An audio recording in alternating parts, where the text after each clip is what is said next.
Good morning, or depending when you're watching this, good afternoon, good evening, or good night. My name's Ross, and as always told, I had a voice radio. So today, we're going to be finishing off our look at Dragonstorm by looking at the pointless cards from Dragonstorm. That's right, ladies and gentlemen. Today is that one day every month or so that I drop all pretexts of positivity, and we just go full on negative, talking about cards that suck, that we don't need, that even I can't really find any redeeming features in. And that's saying a lot, given my normal endless well of positivity. Ladies and gentlemen, let's start off with Heatmor. Now, there's several things not to like about Heatmor. Firstly, it's got 110 HP. That's very low. That's not very good. It's going to be easily KO'd by something like a Zoroark or a Silvally, and don't even get me started about if it's being hit for weakness by something like Empoleon. Retreat cost of 2 is the worst in the game because it's just not enough to use Heavy Ball, but it's also not free or even 1. And then we get to the attacks. Now, for 1 fire energy, burn. That's it, ladies and gentlemen. Burn. No damage, no other effects. Just burn. When we've got a Salazzle in this set that for 1 fire energy does 20 damage and burn and stops them retreating, and this just does burn, no, I'm not buying it. Now, I know this is a basic Pokemon where a Salazzle is a stage 1, but even so, 1 fire energy burn? That's the kind of attack we'd expect on a Salandit, like, for instance, a Salandit from Crimson Invasion, and we go, well, it's not a particularly useful attack because it evolves into Salazzle, but no, it doesn't evolve. But that is not as offensive as the second attack, which is almost like all-time bad. 2 fire energy. Now, to be fair, that does open you up to counter energy plays, and we do like basic Pokemon that can be used for just a counter energy. 120 damage. Now, 120 damage is enough to get a KO on something like Golisopod or Duskmane Necrozma. And if you were to add a choice band on here, you could get a KO on something like a Metagross or a Decidueye, although admittedly both of them have fallen somewhat out of favour. Oh, sorry, did I forget to mention, if the defending Pokemon isn't burned, this attack does nothing. So not only have you got to get the 2 energy on here, but you've got to burn the defending Pokemon. Now, 120 for 2 energy would be pretty good. I mean, don't get me wrong, it's not as good as a Zoroark or a Golisopod that's essentially 120 for 1 energy, although to be fair, with a counter energy here, if you're behind on prizes, this would be 120 for 1 energy. But you got to burn them. Now, if you use something like the first attack to burn them, your opponent's going to play something like an Ace Roller, or a Guzma, or just retreat. So you could use something like a Salazzle from Guardians Rising. Use the ability here to burn and poison your opponent, and then come in and do 120 with this. So just to be clear, you're going to use a stage 1 to inflict burn, and then a counter energy, if you're behind on prizes, just to do 120. I'm not buying it. I don't like Heatmor. We also have a Lapras in this set, and I'm not a fan of Lapras. Now, this is a classic Pokemon that's got 120 HP, not 130, which means those Pokemon like Zoroark, Silvally, Golisopod will get one-hit KOs, 130, so much better in the current format. Once again, it's got a retreat cost of 2, which sucks, and the weaknesses are relevant because all the good things are going to be one-hit KOing you anyway. Now, to be fair, the first attack here is not terribly bad. 1 water energy, 20 to the active, 20 to 1 benched Pokemon. It's Manectric's old attack. And Manectric was good. People used Overrun. Well, to be fair, in a Manectric deck, people would use Overrun just until they got Assault Laser up or Mega Evolved, and then they would roll. It was a useful opening attack for a Pokemon that had better attacks. But Lapras doesn't have better attacks.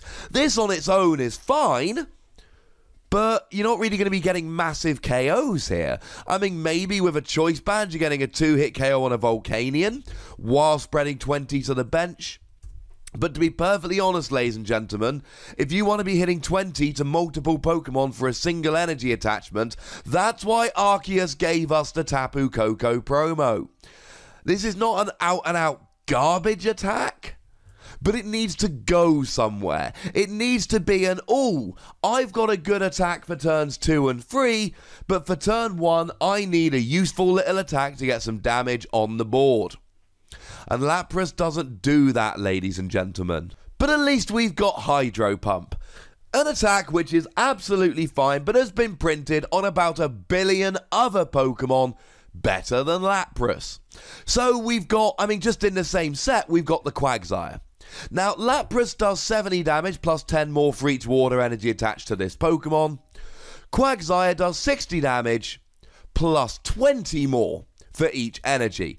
So it adds up way, way quicker than Lapras does. Want another example? How about the Palkia from Ultra Prism? Because Palkia from Ultra Prism also has, well, it's called Hydro Pressure, but it's the same thing. It's the same attack as Quagsire, 60 plus 20. And I suppose you could here say, well, at least Lapras is hitting for weakness. But by the time this Lapras comes out, we're going to have the Water Palkia, which is hitting for weakness and has other useful attacks. I'm not offended by the fact that Lapras is out-and-out garbage. I'm offended by the fact that it doesn't do anything better than anything else. We've got Hydro Pump or a similar attack on like 50 other Pokemon, 49 of which are better than Lapras. I'm just not buying it. But we've saved the worst for last, ladies and gentlemen. The most pointless card from Dragonstorm, fittingly, is a dragon Pokemon. It's Kommo-o. Now, not terribly surprising, Kommo-o GX is widely regarded, along with Machamp GX, to be the worst GXs we have. So it only makes sense that this Kommo-o would be bad as well. Now 160 HP is about standard for a stage 2 in this era.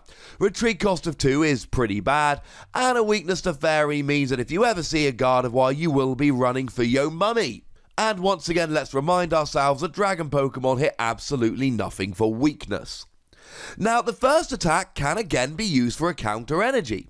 60 damage, reduce any damage done but to this Pokemon next turn by 30, which means you've got an effective HP the following turn of 190.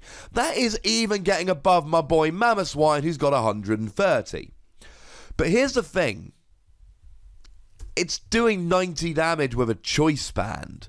Because you're not hitting anything for weakness, it doesn't add up that quickly. Now you've got Devoured Field, being a dragon Pokemon, and you have got Altaria, which adds an extra 20 damage. But then you're getting a bunch of stage 1s out, along with your stage 2, and your lightning colourless attack cost to do 60 and have a bit more HP the following turn. Is anyone excited by this? Because I personally am not. But the attack that really annoys me is, and I will say, Limitless TCG have brought us our translations here, it is a wonderfully named attack, Rage Uppercut. Now, it's for a fighting double colourless, which means brilliant. It uses different basic energy to the first attack. That sucks. 90 damage. If this Pokemon has 8 or more damage counters on, it does 120 more damage. Now, to be fair, that's 210. 210 straight off the bat is enough to KO all these Pokemon we keep talking about. Zoroark, Silvally, Golisopod. So many Pokemon will fall to this attack. And you can use double colourless energy. And if you're behind on prizes, you can use counter energy. And it's a non-GX. So why do I hate this attack so much? Because you will never do 210 except against a really bad player. Oh no, Zoroark can only hit 120. Whatever are they going to do? They're going to do any attack that does less than 8 damage, and then they're going to finish you off.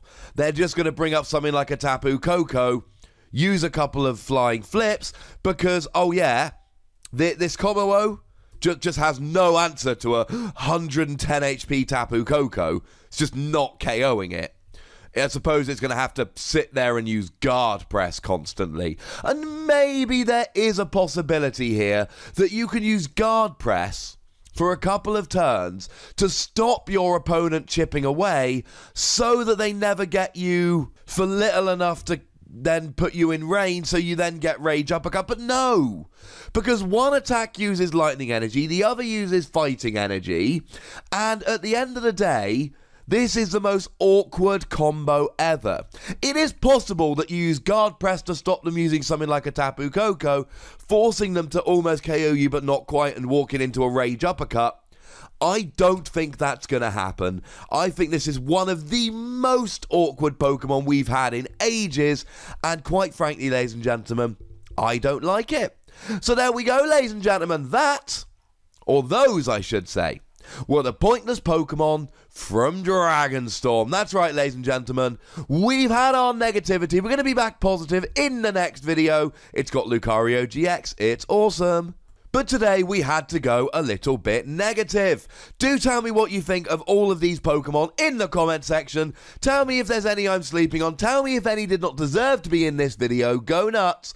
But remember the rule. Be nice. Make sure you like this video, subscribe to this channel, follow me on Twitter at the Wassy, and Twitch for some live action at twitch.tv/PTCGRadio. If you want to support the channel, get some bonus podcasts, etc., then head on over to patreon.com/PTCGRadio, and do make sure you check out my other channel, Wassy Plays, for some video game and Dragon Ball Super action. But by far the most important thing, as always, is to look after yourselves. Until next time. Thank you very much for watching. My name's Ross, and you've been watching PTCG Radio.